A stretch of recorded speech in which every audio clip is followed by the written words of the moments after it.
Hey everyone, and welcome to today's Explainer. We're jumping right into some incredibly important concepts today as we unpack Module 3 of the GBA Plus Community Training course. We're going to take a really structured, data-driven look at the actual demographic realities and the structural barriers that newcomers face when they're trying to integrate into our communities. We'll be looking at some pretty profound systemic inequities using hard data. And then, and this is the crucial part, we're going to look at exactly how organizations can respond using ethical, equitable frameworks. It's a fascinating topic, and it's absolutely going to shift how you look at community data. So here is our roadmap for today. We'll start with the integration paradox, move on to the Canadian experience barrier, then we'll look at the intersecting housing crises, and finally, we'll wrap up with equitable data narratives. Let's get right to it. Section 1, the integration paradox. To really apply the Gender-Based Analysis Plus lens, or GBA Plus, we have to start with the empirical realities of the settlement sector. Because, widespread assumptions about newcomers often completely contradict the hard demographic data. There's this massive cognitive dissonance out there, especially regarding educational capital. Get this, 52% of recent immigrants hold at least a bachelor's degree. Compare that to just 24% of the Canadian-born population. By all traditional economic measures, we're talking about a massive influx of highly educated human capital here. But here is where the paradox brilliantly illustrates itself. If we flip over to the employment data, the narrative completely turns upside down. Despite having significantly higher levels of education, immigrants are facing notably higher unemployment rates. We're looking at 7.7% compared to 6.4% for Canadian-born workers. And it gets even more stark when we apply an intersectional lens. The data shows that racialized individuals face an unemployment rate of nearly 10%. So what's going on here? Well, the crucial takeaway is that this discrepancy absolutely doesn't happen by accident. It's driven by structural barriers, specifically something called credential devaluation. Basically, highly skilled, internationally educated professionals are trapped in this vicious cycle of underemployment simply because their foreign credentials and professional experiences are systemically ignored. Researchers actually call this brain waste, which is such a vivid term for it, right? Immense talent is sidelined into survival jobs, and that ultimately limits economic mobility for everyone. Section 2, the Canadian experience barrier. This naturally brings us to one of the most pervasive systemic hurdles in the labor market today. It's the Canadian experience paradox. Imagine arriving in a new country with a master's degree and a decade of highly specialized work, only to be told, sorry, we can't hire you because you don't have Canadian experience. But obviously, you can't get Canadian experience without being hired first. It's literally an impossible catch-22. Research points out that this demand isn't just frustrating. It often functions as a structurally and legally permissible proxy for racial discrimination, hiding right under the guise of assessing someone's cultural fit. Now, if you're wondering if there's hard data to back that up, there absolutely is.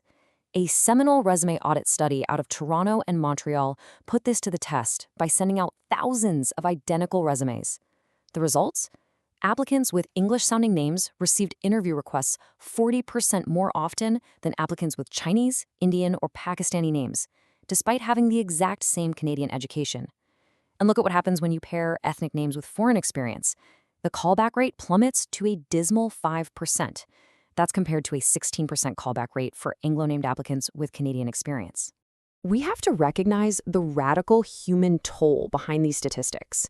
Because of this systemic rejection, 57.5% of immigrant women surveyed actively downgraded their educational achievements on their resumes just to land an entry-level survival job. Just think about that for a second. On top of that, significant percentages of professionals are literally erasing parts of their own identities. Almost 22% changed or shortened their names, over 15% actively tried to alter their accents, and a whopping 43% took on unpaid labor just to try and assimilate and get their foot in the door. Section 3, intersecting housing crises. Okay, so let's take these structural barriers and follow them from the workplace directly into the community because they deeply intersect with severe housing precarity. If we look at a densely populated, highly diverse catchment area in Toronto's southwest, the data paints a really stark picture. 44.1% of recent newcomers living here are in unsuitable or overcrowded housing conditions. They are disproportionately bearing the absolute brunt of the region's intense affordability challenges. And the financial pressure? It's immense. with average rents hitting a staggering $2,521 in late 2025, over 30% of newcomer households in the Southwest are paying housing costs that massively exceed sustainable levels. This isn't just a budgeting issue, folks. It creates an extreme vulnerability to displacement and forces families to rely on informal, unstable living situations. But again, the barrier isn't solely financial, it's structural. The GBA Plus analysis draws on paired testing housing audits to reveal some severe, hidden discrimination in the rental market. Check this out. A male applicant with a racialized accent faces a 267% increase in discriminatory treatment, like just being ignored or flat out refused a viewing, compared to someone without one. And for a racialized newcomer with a child, that discrimination spike is a devastating 563%. So yeah, access to housing is empirically far from equal.